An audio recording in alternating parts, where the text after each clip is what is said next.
Hello, everyone. Welcome to the 575th episode of Constructed Chrism. I'm your host, Mason Jordan, my co-host, Abe Stein. Abe, how you doing? I'm doing great, Mason. How are you? I'm doing well. We recorded this episode. It got a little messed up. You might have seen it on your feeds for a little bit. That's our bad. We are going to redo it here today, and we're talking all about Modern heading into these RCs. We've had the Pro Tour. We've had a week and some change worth of data. And we're down to just sort of talk about these decks today and sort of run through them and kind of get you up to speed on where we're at. Yeah, modern. The format's so nice. We're going to talk about it twice here.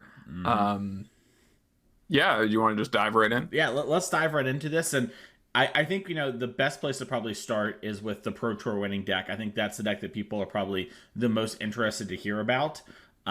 Just because, it won the PT, and I think Belcher is a hot topic deck for a lot of people. Abe, data-wise, they got about a 45% win rate across all matches of the Pro Tour, but it obviously won. It's a deck that kind of, can be hated, can be targeted towards it. So where's your head at when it comes to Belcher currently in Modern? Belcher, I think, is a pretty interesting top dog, we'll say.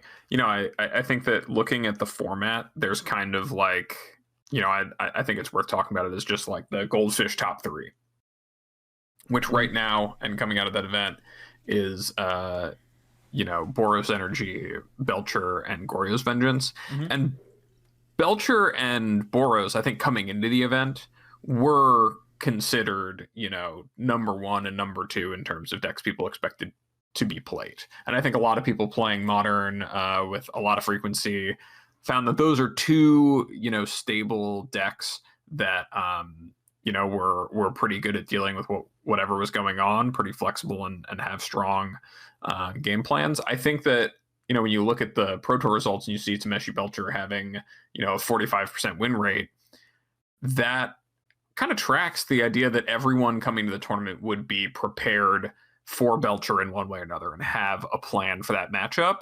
But also, looking at the results of the tournament, clearly a Tameshi Belcher player who knows what they're doing with the deck and is able to get those extra percentage points, has a lot of opportunity to succeed. And I think also a lot of players, even though they had those plans or came prepared knowing that Blue Belcher was a deck they needed to beat, still lost to this deck that is, linear and powerful. It does its one thing, but it does it really well and is very strong and effective at accomplishing it. So, I think it's a really great, a really good deck to invest time into.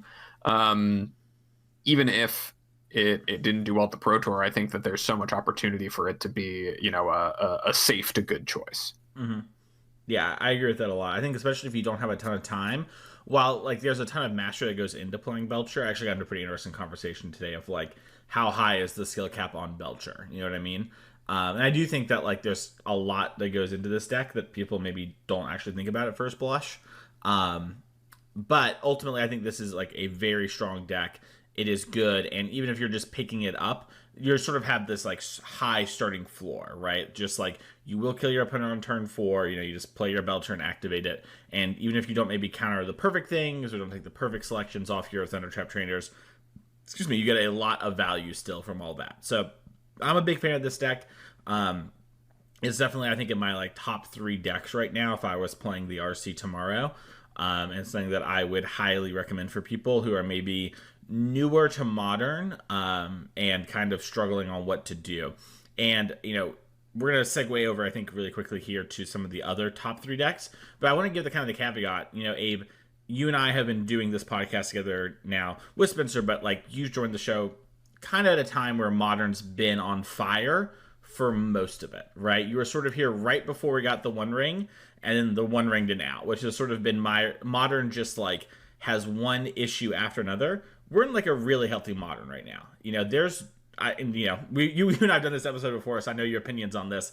We don't think there's a deck you have to play. There are lots of different options. And, in our last episode, we even talked about how at the end of the, we talked about what decks we would suggest. We could imagine 1 or 2 other decks being in those top 3 choices for us, given, 1 or 2 small changes, or if we could figure something out, or the mood was different. There's just a lot of good decks right now. And I think that, looking at the format and looking at what we learned from the Pro Tour, I mean, like I just said about Blue Belcher and Boros, like those two decks were known quantities that are considered kind of losers of the tournament when you just look at the data. But what that means and implies for the health of the format, the breadth of the format, is that, and I think that Modern has succeeded in providing this a lot in the past, is that everyone's deck kind of has a weakness that you can exploit by bringing a different kind of deck. Like there is the opportunity for movement in the metagame. And I think that, while Belcher and Boros, right? They're both decks that you can say, I'm just not going to play something that has a bad Belcher matchup or has a bad Boros matchup. And that can kind of dictate what the format looks like in a lot of ways. That's just what dictates what that day is going to look like. That all of the decks that people, played and worked on and played at the Pro Tour, like there are so many different archetypes that are viable, even ones we won't talk about today in much detail. And there are many players who had successful finishes with decks that, just didn't have the sample size for us to really get a read on what that means. But does mean that there's opportunity for them to succeed. And I think when it comes down to Belcher specifically, as you look at, what does the metagame look like moving forward, or like what am I thinking about for my RCs? It's a deck that, I think the first like 80% of games you play, like the easiest 80% of games are pretty easy to navigate if you know what your deck is doing within, one or two plays of perfect, or at least one or two plays of good enough to win, which makes it a really, really fierce contender when you don't make any of those mistakes down the stretch or down the line. So I think as we kind of move through, and we're talking about, 7 or 8 decks here today, I think it's important to remember that just because it's, didn't do well at the Pro Tour doesn't mean it's not a deck that can do really well in your hands, as I think it winning the Pro Tour shows. And also that just because a deck isn't doing well right now, isn't we'd recommend right now, doesn't mean that it's, fallen off completely and it's a deck you should never think about again. It's not like, unless it's a Dimir Frog. Anything else, anything else, I think, is just kind of in a spot where the matchups don't line up for it. And won't line up for it. So with that caveat, I think that there's so many defensible choices and so many, reasonable decks in the format, because Modern is in a pretty good place in terms of diversity. Definitely. Well, let's talk about sort of the other breakout deck of the Pro Tour, and that's Goryo's. That's a deck that, I don't think a lot of people have really had high on their radar going into it. And you sort of joked about Dimir Frog, sort of like never being good enough.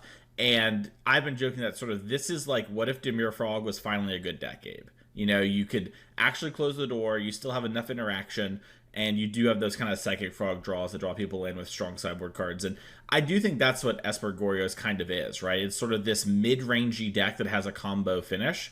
And your deck is like all A's and B's, putting them together, but they kind of mix and match, well enough together that I'm like pretty, excited to pick up this deck. And it's really high on my personal list. I do think it's a pretty tricky deck to pick up and like run away with things. But it is definitely a deck that I think, you put time into it, you get a lot out of it. Yeah, I mean, there's a reason this deck was one of the most popular decks at the Pro Tour, and I think that's simply because it has such a flexibility of game plan, like you're saying. Like, well, that's part of what makes it so tricky to just pick up. I think similar to Rakdos Scam, this is a version of kind of the mid-range deck with a little bit of Parmesan. Like, at its core, what the Goryo's deck is trying to do is play a somewhat interactive game, and then have these big bursts of advantage through Goryozing an Atraxa or a Griselbrand, and then ephemerating it to really shut the door, like being able to Solitude Ephemerate or Quantum Riddler Ephemerate, or just even start the game with Psychic Frog and some interactive spells between Thoughtseize, Prismatic Ending, things of that nature. So that does mean there are a lot of moving parts, and especially when you have so many pitch spells or so many draws and discards with the way your deck works, there's a lot of decisions you have to make about what your game plan is going to be, which makes it kind of difficult to pick up. But you also, for all of that, gain some flexibility of game plan and some solid even kiltered matchup spread, which is exactly what it had a 52% win rate at the Pro Tour. Against Belcher, it was just below 50%. Against Boros, it was above 50%. The margins on some of its win-loss were not too disparate between matchups, and I think it even had about even matchup against Amulet Titan, one of the decks people I think were most afraid of for the Pro Tour. So it's a deck that kind of is the new face of mid-range. You just have to really learn kind of what that means in the format, because you have to be doing a lot of different cheesy things to make something like this work in 2025. Yeah. All right, well, let's talk about Boros Energy. I mean, this was the biggest loser of the Pro Tour, right? Coming in at a 43% win rate. I think a lot of people who are maybe, looking at the outside, from the outside looking in on Modern, would say this was like their pick for, to win the Pro Tour. I had a couple of friends have some bets going about, like, would Boros Energy even top 8 the Pro Tour? And some people, I should say this, both sides thought it was easy money, and so it's a really interesting spot. And I do think that Boros Energy is sort of a deck that doesn't quite lose to cards, right? It loses to strategies. You don't really have sideboard cards that beat Boros Energy, right? Like, the closest thing I think we have something like that is Wrath of the Skies, which does a good job of cleaning up most of what's going on. But a Flip to Johnny, a Flage, both of those cards can still fight through that sort of super efficient answer to what this deck is trying to do. And really what this deck loses to is like, oh, you are doing something that I strategically do not line up well with, and I was not able to produce a fast enough draw on average to kill you. Yeah, I think Boros, it plays the most efficient package of threats possible, and it has some draws that are just unbeatable for a lot of decks. Things that just snowball the game so quickly and like demand so much interaction that it's not reasonable to expect to be able to pull that off. But also, like you said, the way you beat Boros Energy is you come in with a plan that says, I'm going to do something stronger than what Boros does. I'm going to do something that Boros can't beat. And this has been, it's not a new, discovery for the metagame that can happen. I think back to, when the One Ring was in the format and Boros was the best deck, but that's part of why, decks like Blue Belcher or decks like Neoform started popping up and doing well, is because, those were ways to outpace and outclass what Boros was doing. And also, looking at decks like Dimir Frog, that was kind of the portion of the metagame that Frog was able to capitalize on in that iteration of Modern, was that this kind of permission counterspell deck was really good against a bunch of combo decks, but could not keep pace with a deck like Boros. So that's kind of what you're signing up for, and that made it maybe the second or third best deck in some people's eyes. But now I think that looking at the format, especially looking at the format for the Pro Tour, like the decks people are playing, there's not a lot of things where I go, okay, yeah, Boros just crushes that. Like Boros is ahead there. And if they are ahead, it's like not by a lot. Now there's a lot of behind by a lot, but most people I think came in with the idea of, I need to be a deck that is doing something and has draws that do something that put Boros behind and doesn't let them just catch up. Like I should put the game more than a Flage away. And they did that, and that shows in the data, that shows in the results. I mean, I think Misplaced Ginger has said he's kind of off Boros for the time being. Doesn't feel like it's the right kind of format for it, and that honestly tracks for me. I think that things are pretty tough for the Boros pilots out there. Not to say that you couldn't, show up and do well with Boros. There are still draws you will have that will perform really well with the Boros Energy deck, and its strongest draws are absolutely competitive. But the landscape is kind of tilted against you, so it's a hard ask for a deck like that to meaningfully change that when all the matchups are just you're walking into just kind of feel bad. Yeah, and I think that's an important thing to note too. It's like it's not like Boros Energy suddenly doesn't have the ability to go like double Ocelot Pride, Galvanic Discharge your thing, play a Johnny, play Bombardment. You know what I mean? Like the deck has these insanely fast run away with the game draws. That for sure still happens, but those are always your top 10%, 5% draws. And you don't want to be in a position where you need to hit your top 5 or 10% of draws constantly, right? Like if I told you had to always sink threes to win, right? Like you would be like, well, that seems like it's going to be a hard game to play, right? In the form of basketball. That's a pretty good sports analogy, right? I won't let you answer that though, because I know how good it was. But either way, it's a spot where this deck just struggles to beat certain types of decks. And I would say that my big takeaway from this Pro Tour is that those decks I think are really impressing people now, and people are kind of getting it. And I do think that there will be some mass adoption of a lot of these decks that we're going to talk about today, including things like Goryo's, which has a good energy matchup, including things like Belcher that has a good energy matchup. We're going to talk about some other decks here today that I believe have good energy matchups as well. And yes, will there still be some people who are playing Dimir Frog or whatever, sort of decks they were playing before because that's what they have, definitely. But the parts of the metagame that can move, I think, are going to move around a lot. And I think what you're going to see is still a solid conglomerate of like, I play Boros Energy, this is really fun for me, I like this deck, I own it, it's good enough. Like, they're still going to have the RC. I would not be surprised to see 8-9% Boros Energy players by the end of the season. I do think it'll be higher at some of the first ones. I think people won't get it yet, and I think some people just don't understand how bad it is for them. But ultimately, I think you're going to see a lot of like shifting metagames, and it's a lot just like an ecosystem, right? You were the kind of the top dog. A lot of people were playing strategies that you preyed on, and people weren't putting a lot of energy into Modern. Well, guess what? It's time to qualify for the Pro Tour. People are going to play good decks. If you have access to some of these other decks, I would highly suggest them over Boros Energy. I do think Boros Energy is better than playing some random strategy in Modern, but if you have access to some of the other decks we're going to talk about today, I would highly suggest swapping off this deck.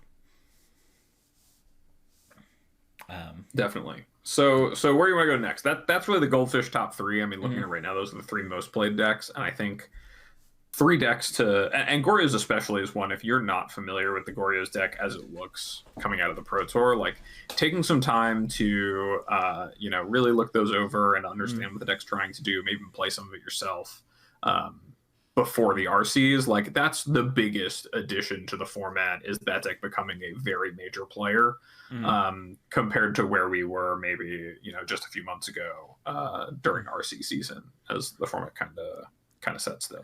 Yeah, I think that and Affinity are probably the two biggest additions, but I don't want to talk about Affinity yet, even though I think it's very good.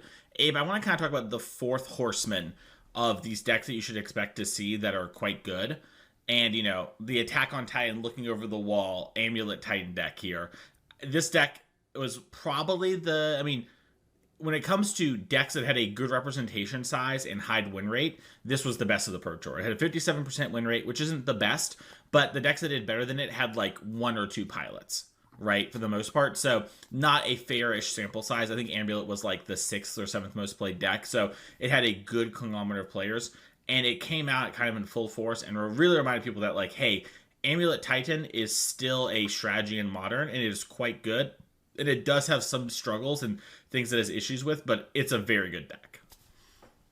Yeah, I think that if you are trying to qualify for the Pro Tour, and this is something that Ryan Condon of Team Sanctum of All, and I know just many players in that team have banged the drum about, is like, if you want to qualify for the Pro Tour, if you want to win your next Modern tournament, you should start putting in the time with Amulet Titan ASAP, and stop telling yourself that it's too hard or too complicated, and stop telling yourself that you need to be some sort of super genius in order to get it.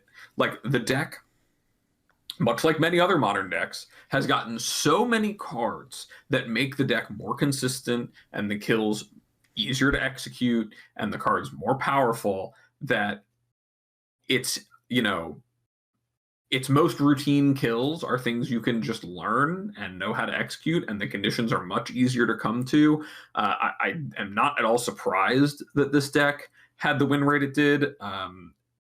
Not only in the hands of players who to put in the time to learn it, as well as they could in the time they had, but also just looking at historically the success of the deck. Like when I was playing Breach and I qualified for Pro Tour Final Fantasy, like the matchup I was most afraid to play, aside from the Mirror, was Amulet Titan, because it felt like as a deck they were the only one operating on the same plane of power level as Breach was, in terms of resilience and in terms of speed and ability to, interact while doing that.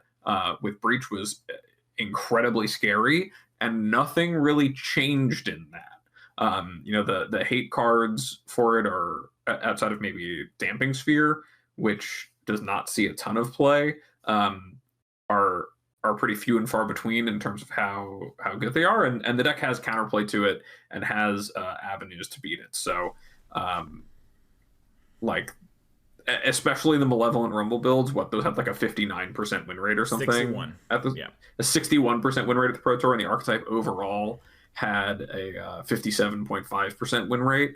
Like, that is insane to me for a Pro Tour, where also, for me, if I was going in and testing and I told this to all my friends who were testing with Pro Tour as well, I know that there are going to be a class of player who just say, okay, well, I'm playing this modern Pro Tour, Amulet's going to be good, I'm just going to play Amulet. So it has to be a deck you have an expectation that your matchup kind of works against it.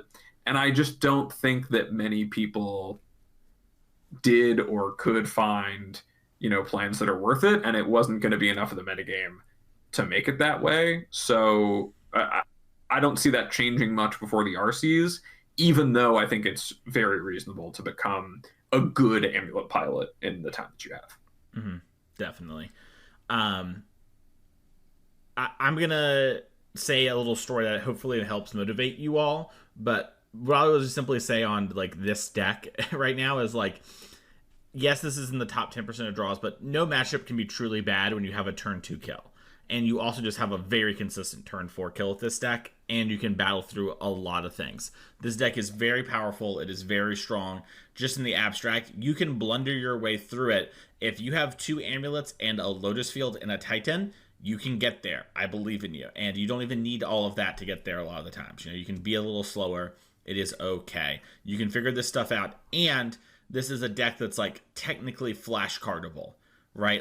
I actually had a client, Abe, from coaching, who made his own flowchart with Amulet. Not because he wanted to minimize the learning of Amulet, but because he wanted to be, I told him hey, if you can learn something, if you know something, you can be able to teach it. So he made a flowchart in his free time to kind of be okay, this is what I do and how I can get all my kills from all these different spots. And just spent time thinking about it and goldfishing the deck and sort of being okay, if I have this too, I can do this. And if this got surgical or is exiled, then I can go this way. And he made a whole thing, right?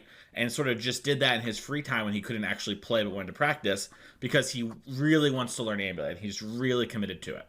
And I think that's just great, But you don't need to do that in order to play this deck at the RC, I think, and do well. Are you going to lose some games that Dom Harvey would have won? Obviously. But this is a very powerful deck. When I first started grinding Magic, Abe, and I was really trying to make a run at things and whatever. I was playing a lot of KCI. It got banned, and I remember on the Arena Decklist podcast, which was formerly known as the Game Podcast, now known as the Jerry T Podcast with the 3 rebrands. Brian Gottlieb was on there, and he was saying, "Listen, if you're someone who's going to play a lot of Modern and you're really serious about winning, put time into this Amulet deck. It has been good basically the whole time. It is, at worst, it's reasonable. And the more time you put into this deck, the more you get out of it." Which sort of motivated me to be you know what? If I can play KCI, I can play Amulet. I'm dedicating myself to playing a lot of Magic. This is something that I think is powerful. It is worth my time. I'm going to learn it. Worst case scenario, I'll understand how this deck works better, and I'll be able to play against it a bit better, right? Fast forward, I guess I got my first SCG top 8 is playing this deck, and I played it for a while, basically up until the release of MH1, and have still dabbled from time to time, and it is incredibly strong. And this is a deck that, back in my day, Abe, I sent you the deck list while you were talking there. I have a Primal Command in my deck. There's Coalition Relics in my deck. Like Abe is saying, there are so many good cards. There's nothing where you're like, yeah, you kind of need a 60th card. Like Amulet is all bangers to the point that lots of people play 61 because your deck has so much access to everything, and there are so many good cards that they're willing to take a small consistency hit in the early turns to have access to all these amazing cards, right? So this deck is really, really good. I implore you that if you're interested in this deck, to seriously commit to it. I was joking with a client the other day, Abe, who said, yeah, I kind of want to play Amulet, but I just don't think I have time to learn it before Vegas, and but after Vegas I'm going to really hit the ground running.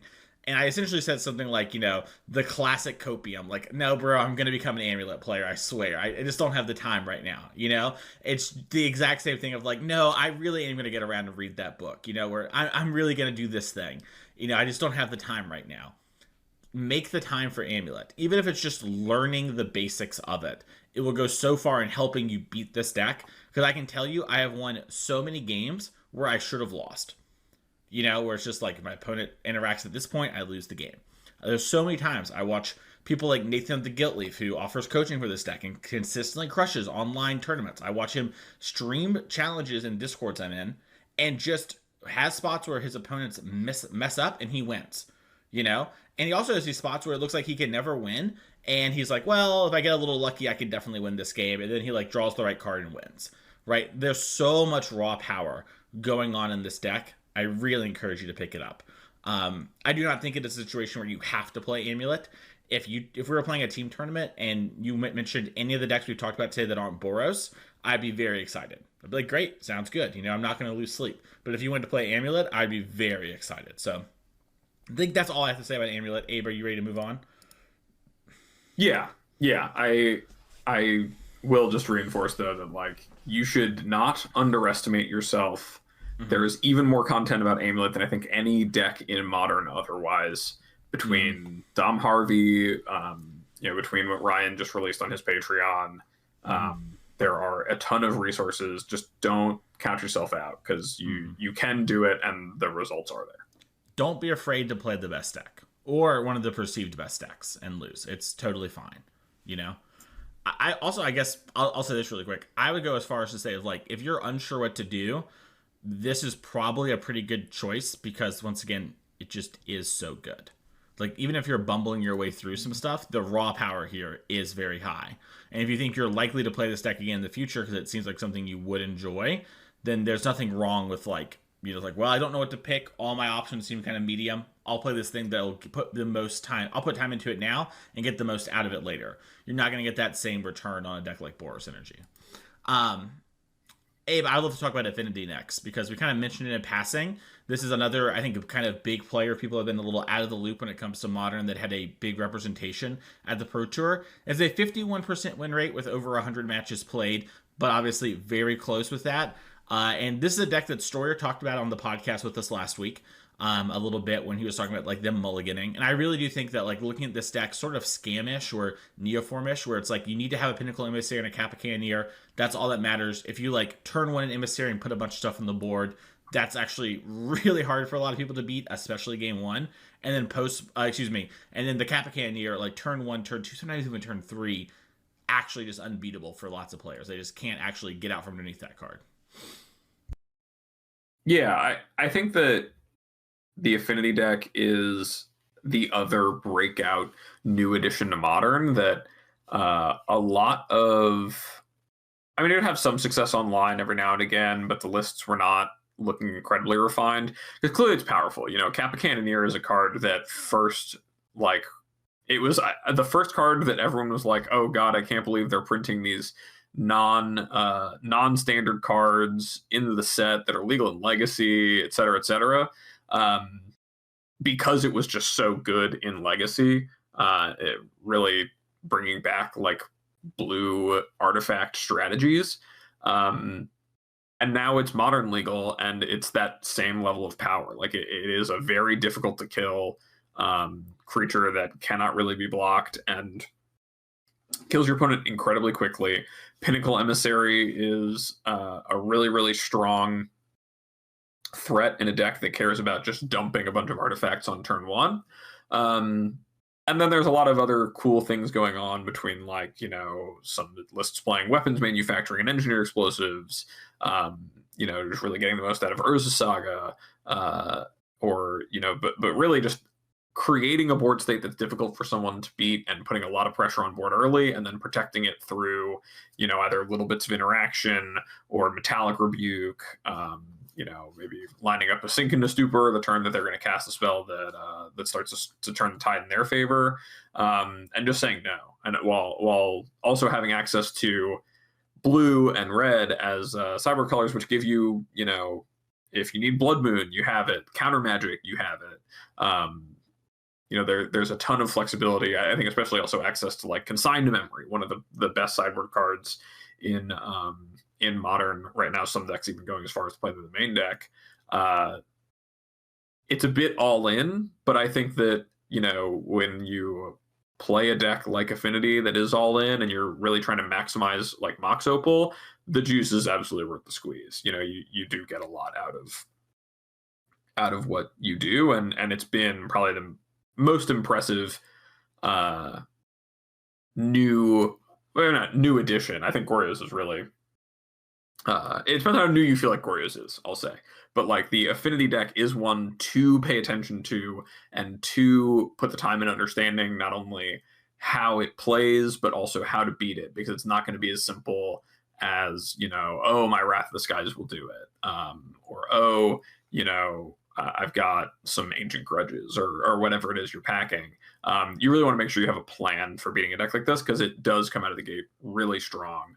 And I think the good players will know to not keep hands that don't. And when it doesn't do that, and it's more consistently putting the opponent to the test of having an answer, we talked a little bit about how the format, in order to keep Boros energy down, is about presenting these kind of combo-y things or inevitability engines that are just better than what Boros does,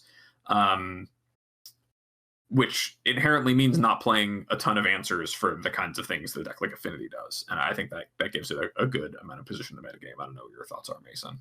No, I agree. And I really do think, like, this is just a deck that looks like it would fold to hate, but what hate is it folding to, right? Like that's the question I would pose backwards, right? So it's like, okay, Wrath of the Skies does undo the Pinnacle Emissary all-in draws, but also you like maybe have capitalized a lot off that, so that's not necessarily game over. Maybe if you're like Urza Saga gets got to, then like maybe that's pretty bad, but not in the world. If you're putting a Kappa Canneneer into play, then okay, like that's not going to answer it. The people are playing, weapons manufacturing to like make cards to stop this, and that's like the most played thing. And like, yeah, cards like Force of Vigor are good, but they're not answering the Pinnacle Emissary stuff incredibly well, right? And you kind of have to have it before that goes off, which can be pretty tough. And the Metallic Rebuke part of this deck that was just like, yeah, I'm going to put a bunch of things on the board and just counter the one card that matters, is a really good strategy. We've seen this time and time again in Magic. I'm going to put pressure and counter your thing that matters. Call it a day. So, yeah, I'm a big, big believer in the Affinity deck. It's my pick for, like, the deck that's the best, that's getting the least amount of love. Next are probably the next deck we're going to talk about. Is there anything else you want to say about Affinity? I'll follow up by saying that, like, Kappa Cannoneer, I think, is a big piece of the problem if you're trying to make sure you have a good plan against Affinity, or rather you have a plan against Affinity that actually works. It's easy to fall into a trap of like, oh, well, I've got Wrath of the Skies, I've got things like that, and then sit there staring at a Kappa Cannoneer you literally cannot target because it has Ward 4, and also it's hitting you for 6 every turn. So by the time you're gonna 4 mana and play, you're dead. Like, those are real problems. And I think it's just important to kind of check your work against that card if you can. Makes sense to me. The other deck, Abe, that jumped out to me that I think is going the most underappreciated in current Modern is Tron/Eldrazi Tron. The deck did incredibly well.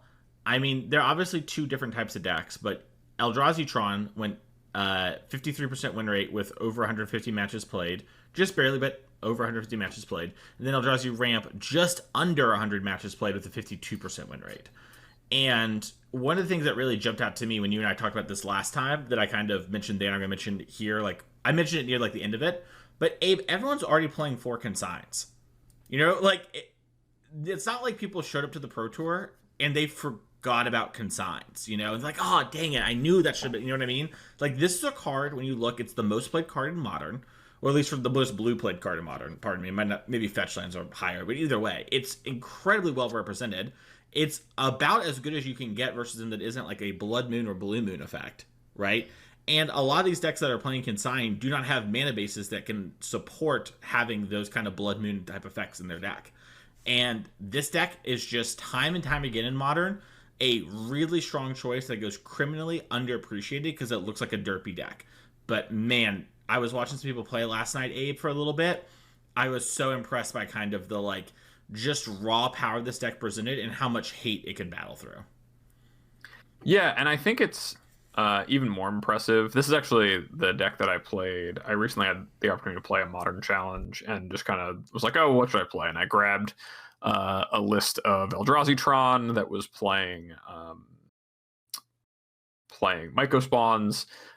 So it had green mana, and that was fine. I felt like the green mana was a bit clunky, but across all of the different builds of the Eldrazi Tron deck, which unlike, I guess, the distinction between Eldrazi Ramp and Eldrazi Tron, Eldrazi Ramp has like green sources, Utopia Sprawls, and like is more of a traditional ramp deck, not playing the Tron lands. The Eldrazi Tron deck is almost always starting at like just 4 Devour of Destiny, 4 Ugin, 4 Karn, 4 Kozilek's Command, and all is dust, 4 map, 4 to 5 talismans, 4 Eldrazi temples, 4 Ugin's Labyrinths, 12 Tron lands, a basic or two. Like that, it is an all-in colorless deck that is playing a Karn sideboard and just making you have the answer to it.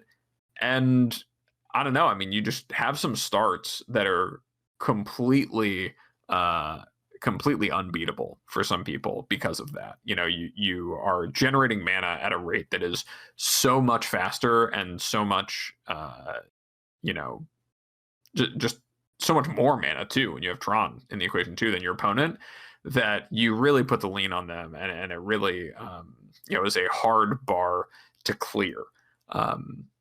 I think about like the fact that there are 3 different variants of this, maybe more. One build that Javier Dominguez and a few other players played Portent of Calamity, which is a blue sorcery that like draws cards, and if you hit Delirium, you get to cast a spell for free. But that was like the only blue card they splashed, was just having that as another way to kind of be a little more consistent. Some people play the Myco Spawns. Some people just don't even bother playing a colored mana source. They are just all in on colorless, and all of them had a lot of success. So it's definitely a deck that it's not even like swallow your pride and play it. Like it just is, a really strong deck, and I think people don't appreciate it because they think about it being kind of the quote unquote give up choice. But I mean, your deck's just really strong, and the numbers show that. Like you are the embodiment of Mike Tyson's everybody's got a plan until you punch him in the mouth. You are just saying, okay, here's a Karn on turn 2, or here's a Thought-Knot Seer on turn 2. Beat that. And not every draw does that out of a lot of decks. When you're 50% to your average middling draw that you'll keep is at that level of power in the early game, it's just hard to compete for some decks. Yeah, and like remember the low end draws of these are like turn 3 these cards, which is worse than turn 2. But like, man, turn 3 Thought-Knot Seer on the play is really hard for a lot of decks to beat, right? Like that's tough. Karn still incredibly powerful, and so yeah, I mean this deck is just very, very good. And I posted in a Discord today. I was like, "Hey, if you think you're gonna play a deck like Boros Energy, I really think you should just play Eldrazi Tron instead." And someone joked that it's like, "What if I told you Eldrazi Tron was for villains and Boros Energy is for heroes?" You know, and I do think there's a lot. That person was joking around, right? But like, there's a lot of bias towards these decks. Like, some people just hate the idea of playing Tron. They're like, "Oh, Tron is such an easy deck," right? But last night, I was watching some games or whatever, and there were a lot of strong players watching, and there was a lot of like, I don't know what to do here with this Karn the Great Creator that's optimal, right? But it didn't really matter because we had so much power, right? We were turn twoing this Karn, but we like ended up making kind of the wrong play, and only like a little bit later did we realize, oh, this is what we should have done, and like that sort of thing. There's a lot of people who are really thinking about it and focusing in, and still maybe struggling to like have the best line over multiple turns and hedge, but there's still just so much raw power, it doesn't really matter in a lot of spots. So this deck is very, very good. Yeah, my last call out about the deck I want to say is that something that Javier did that I think was really smart, was supplementing a lot of his flex spots with just more copies of Disruptor Flute. Mm-hmm. And I think about that on multiple angles. Not only is it another card you can play on turn 1 or turn 2 that does something to prolong the game, which is really good. Like you have more of your hands are keepable when you're going to play a hate piece like that in an open deckless tournament. But also just gives the deck a little bit more of an interactive play, even if it's just proactive. And I think it's just something to, like, if I'm picking up the deck tomorrow and I'm trying to start with, like, okay, what is my deck going to look like? Colors aside, that's something I'm very interested in saying, okay, let me play with this for a bit and see how it does. Because I think there's a lot of merit to that. And understanding what to do with it in all of the matchups, I think makes a big difference and gives it a bit more play. In the same way that, like, understanding how to best use your Meddling Mage out of Humans did back, 6 or 7 years ago. Yep, that card is just really strong, especially in an open deckless environment. You can just blind that sometimes on turn 1, with your Ugin's Labyrinth, and put your opponent in a really, really awkward spot. I have one last deck that is on my to-do list to talk about that I'm happy to talk about anything else that you want to, Abe. And my last to-do list deck, it got second at the Pro Tour. We'd probably be remiss not to talk about it, and that's Blue-White Control. And I'm going to kind of bundle in Jeskai Control for just, interactive blue-whiting decks. What are your thoughts on this? I think the Blue-White Control deck is really interesting because it really shows how far Modern has come in terms of power. When the Blue-White Control deck is like not very anemic. Like, I think that all of the successful, you look at the decks that Team Sanctum brought a few members, including Jason Yee, as well as the deck that Francisco Sanchez made the finals of the Pro Tour with. Like, these are not decks that are looking to play games of Magic until people are bored. These are decks that are trying to create games of Magic that are over. Through prison elements like Orm's Chant Icecrown Scepter, various locks of like, okay, I've got its fairy in play and now I'm Orm's Chanting you, shutting you out, and then here's my Narset and a Day's Undoing. Or like, just ways to actually control the game to a point where then something decisive happens, something that makes the rest of the game basically irrelevant, and a bunch of cards to support that. Compared to even, and I think even the control decks started to do something like this with the format when Breach was legal, is try to just be a prison deck playing a bunch of these traditional control cards like counter spells and prismatic endings, but really leaning into that and saying, okay, this is what it looks like. I'm gonna have a couple copies of Supreme Verdict and a couple copies of Counterspell because those are cards I need, and I'm going to play Force Solitude because those are cards I need. But my game plan is not to nickel and dime you. My game plan is to do something as powerful as what you're doing, but in the opposite direction. And that kind of evolution in the way the control decks play and function is a really big direction change that's happened over the last year,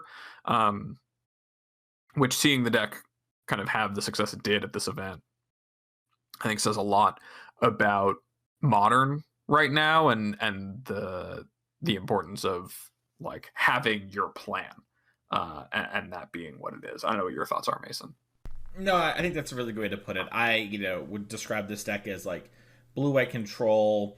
Sitting around grinding out value is not what it is. It is a prison deck these days. You need something like that. And yeah, control's always just struggled with winning the game. It used to be in like the 4-color days of Yorion that you could just like 1-for-1 people to death, and no one was doing unfair combo-y stuff, and because they just couldn't in a world of Murktide, and the cards weren't strong enough, and you just grind people out and you win. And that was like the last time this has been good in Modern. Since then, you need to have something like Narset Dayan doing. You need to have something like Orange Chant plus Scepter. Like, there needs to be something that kind of cheeses your opponent and locks them out, because it's just too hard to like win a normal game with like Solitude Beatdowns and Kahira. It comes up every now and again, but it's sort of like a thing the deck free rolls and not its main game plan. So yeah, the people who like control, they're going to play control. And, there's nothing, the only more vindicating thing I should say than getting second is getting first. So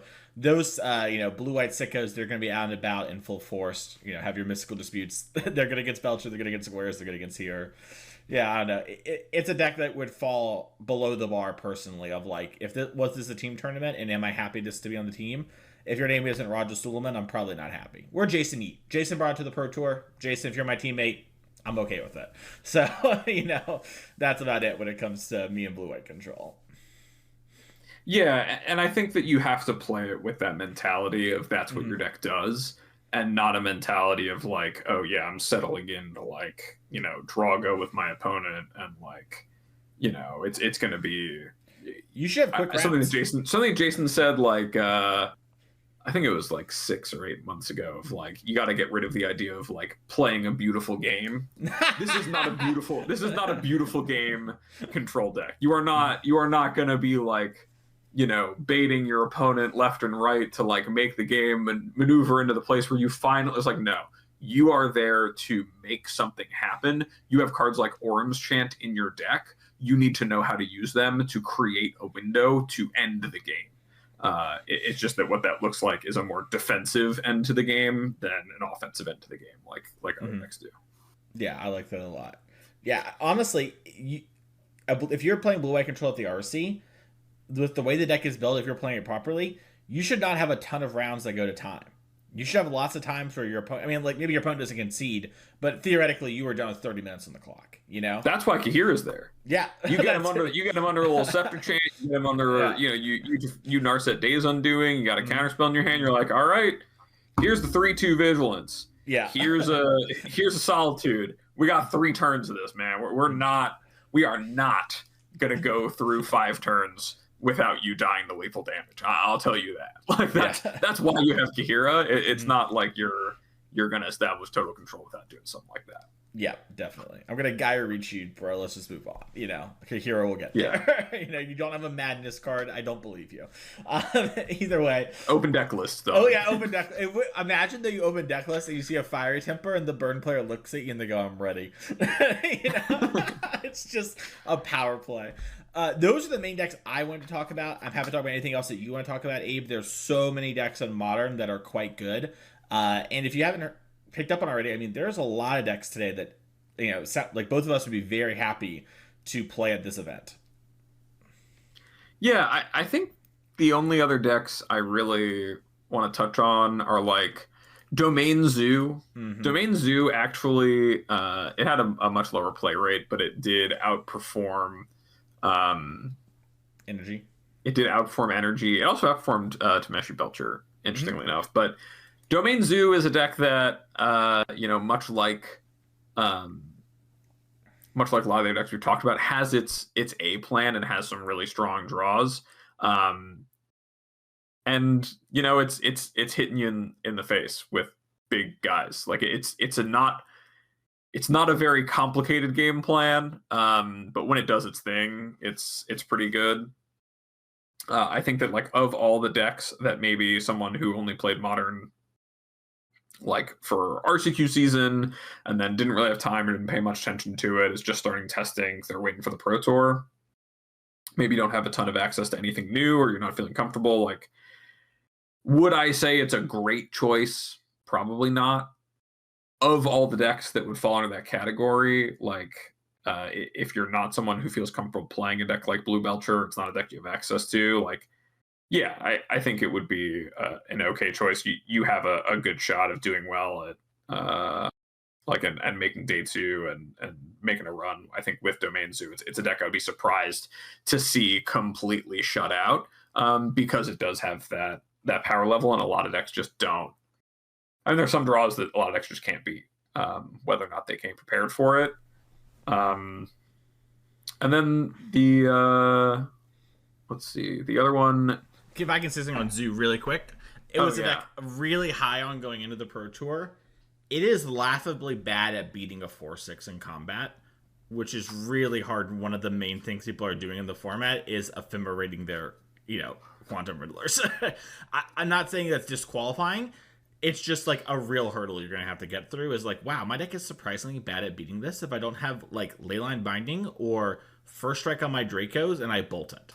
It's like really good at stonewalling you. Yeah, you might need to be ready to bring back some Pick Your Poisons or otherwise. Yeah. To have a plan for that. I don't know, I think the only other deck is Neoform. Neoform, and I guess also Prowess. Like, the way that I see the format, and the reason I bring up Neoform and Prowess, is that like there are the biggest weight point that really pulls the format right now, I think, will be Tameshi Belcher, in that it is consistently presenting the same problem, and it has ways to interact, and it forces you to play a game in a certain way and have a deck that can meet certain criteria to beat it. And if you don't, then you will lose a lot of matches to Tameshi Belcher. I don't know how else to put it. Because of that, I think the ways that that deck is beaten is typically by, right, the deck cannot kill faster than turn 4. Yeah, the deck cannot kill before turn 4. I'm pretty sure. There's no way for it to kill before turn 4, because that's the fastest it can get a Lotus Bloom into play. So, like, you being able to win the game through a counterspell or two by turn 4, or force them to have the exact right counterspell, and maybe have a piece of interaction on turn 3 or turn 4. There's a lot of ways to get ahead of the Belcher deck. That's like one way of winning, and I think that decks like Zoo have that capacity. I think decks like Goryo's have that ability to kind of put the game away in that fashion. I think even like Prowess or Affinity have that ability as well. The other way is to kind of have like set up, like the control decks do, set up kind of a prison of ways that Belcher can't win. And so just thinking about the format in that context, like Prowess is another deck that did have a good win rate at the Pro Tour, a low representation but 55% win rate. I think that's just indicative of the landscape of things. Neoform kind of falls victim to, it only had a 45% win rate, but it also kind of falls victim to the same things that beat a deck like Belcher in terms of structure, of like, let me have ways to interact early and a lot of interaction to beat a kind of all-in play like Neoform. So as you're looking at the format and as you're making some decisions for what you're going to play, just keep that in mind. There are a lot of ways to accomplish that kind of like fill that niche in the format. I personally don't find Prowess a very appealing one, because I think it is too easy to conventionally disrupt. But I think both of those are really powerful decks that are in the right place in the metagame and have a lot of opportunity, either on the right day with the right draws, or, with the right plans and the right pilot and things lining up, can have a great tournament. And I I'd be remiss if I didn't bring those up. I don't know if you have anything else that you wanted to say, Mesa. Yeah, not a ton about Neoform. It's powerful, but very all in. And your matchups can be a bit binary. Prowess, I do think, is a underappreciated deck. When people don't have the right cards for you, you are very, very strong. But the cards that are right for you are much more generic than a lot of other decks. So, like, or are more easy to, like, work in. So, I don't know. I think the deck is good and underplayed, but not dramatically so. Right? Like, and when I say deck's underplayed, I mean, like, people are playing worse versions of these decks. That's sort of what I mean. And people are doing other things. Like, I think Storm is a worse Neoform, to be honest. So, neither here nor there. Don't play Storm, by the way. Okay. Well, I think that's it for Modern. Abe, if we were playing the RC tomorrow and you had to get one of 3 decks locked in, you know what I mean? Well, let's say this. Let's say you have to lock in right now. You have to lock in one of 3 decks and it's going to be randomly given to you and you'll prep for the RC. What are your 3 decks that are kind of going in, your randomly distributed chamber? My 3 decks right now, I think, are Amulet Titan, Eldrazi Tron, and Affinity. I'm pretty big on the idea of being in the proactive early start space, or playing the Amulet Titan deck. And I think that Eldrazi Tron and Affinity both do a good job of getting out the gate really strong and forcing the opponent to deal with that in a format where I think the threats are just better than the answers. Okay, I like that. I think I would, for myself, I'd probably put Goryo's, Affinity, Eldrazi Tron, or Belcher. I think Belcher is really underappreciated. But what I might say is this, is if you struggle to play a deck that plays multiple game plans at once, then I would not suggest Goryo's to you. My understanding is part of the reason Javier didn't play Goryo's at the PT is because he felt the deck was too difficult for him to play. Like, to a level he's happy with, right, and proficient with. That is telling. Javier is one of the best players of all time, right? And if he is like, oh, I'm struggling to consistently pilot this deck, that does give me a little bit of an alarm bells, right? That being said, that's something that I personally really, feel like I'm good at, is playing those decks that present you with, 4 or 5 different game plans and trying to figure out which one I'm supposed to be playing towards this game is something that I personally lean towards. But for the listener, I might say more Belcher if that's a strength that you think you do not have.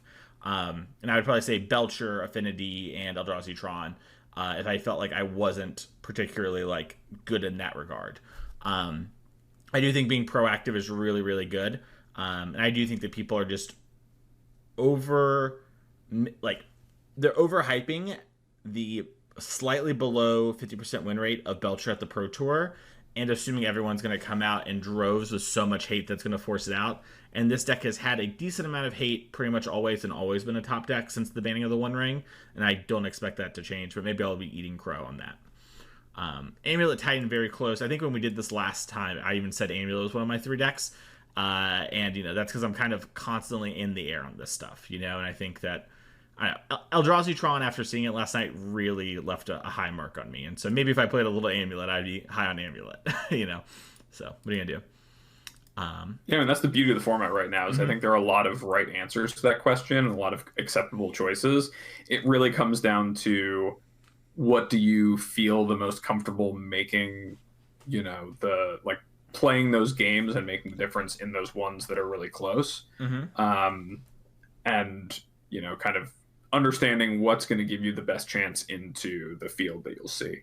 And it's very hard to go wrong with things that are, doing powerful stuff fast. That's kind of my feeling. Yeah, I think I like that. That makes a lot of sense to me. I'll tell you what else makes sense to me. You can support the show by going to patreon.com/ccmtg. The show will always be free, but it is a way to help, keep the show going. And one of the benefits of that patronage, Abe, is you get to ask a Patreon question each and every week. We cover it on the show. And this week's question, comes from Yan Monster, who says, do team members support each other in the off season? If yes, in what way? And so this is a question that I think kind of sparked by our Nathan episode we had last week. If you haven't heard already, we talked a lot about team environments and stuff like that. So if that's something that really maybe interests you or something you're experiencing that episode, excuse me, might be particularly interesting or helpful for you. That all being said, this is definitely something, I think even if you're not qualified for the event, because Magic does sort of lack an off season, as Abe and I actually had a pretty lengthy conversation about last time, and I'm sold Abe, so there's never really an off season in Magic. But if you're not qualified, helping your teammate is definitely something you want to do, and that can be as simple as like being the person who's playing the deck that no one wants to play, right? We talked about a lot of people here begrudgingly about Eldrazi, and like just being the person who's like, hey, I'll put in the time on Eldrazi, or I'll play Belcher, we're all playing Neoform. I'll do that sort of thing. Can be super helpful, just being somebody who can bounce ideas off of, or, explore other avenues. Those are all great things. Abe, what would you say about this? Yeah, you kind of stole my thunder by saying there isn't really an off season in Magic per se. There are times where like you might be at a different point in the cycle than someone in your play group or someone you test with, someone who is your teammate. But I think that it's just important to think about like, I mean, of course, everyone supports each other. Like Magic is such a varied game with so many different formats that like the ways that you can support each other are just figuring out how to help with what their priorities are. Let's say I have a friend who's qualified for the Pro Tour, and I'm not. That doesn't mean I'm not gonna just be around to be a sounding board for ideas, or be the one to play the Eldrazi Tron deck against them, or run Boros Energy into a bad matchup 15 times for them. Like those things are things that it's just exciting to do, and it's part of being a resource for a teammate and for a member of your group and your play group that you work with. So yeah, I think it's like the best things you can do in general for the people who help you improve is try to help them improve too, because that's how the rising tide lifts all ships. And the more that you find ways to do that, like maybe it's your off season, because right now I'm not qualified for the modern RCs. I've got a dozen friends who are all going to RCs from my area. Of course I'm going to jam modern with them, the same way that I'm also I'm working on standard for the spotlight that's coming up this month in Baltimore.